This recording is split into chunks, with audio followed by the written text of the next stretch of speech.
الله لا إله إلا هو الحي القيوم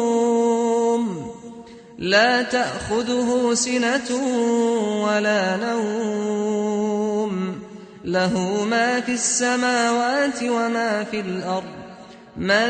ذا الذي يشفع عنده إلا بإذنه يعلم ما بين أيديهم وما خلفهم ولا يحيطون بشيء من علمه إلا بما شاء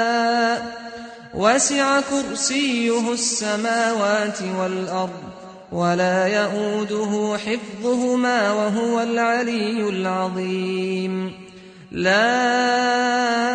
إكراه في الدين قد تبين الرشد من الغي فمن يكفر بالطاغوت ويؤمن بالله فقد استمسك بالعروة الوثقى لا انفصام لها والله سميع عليم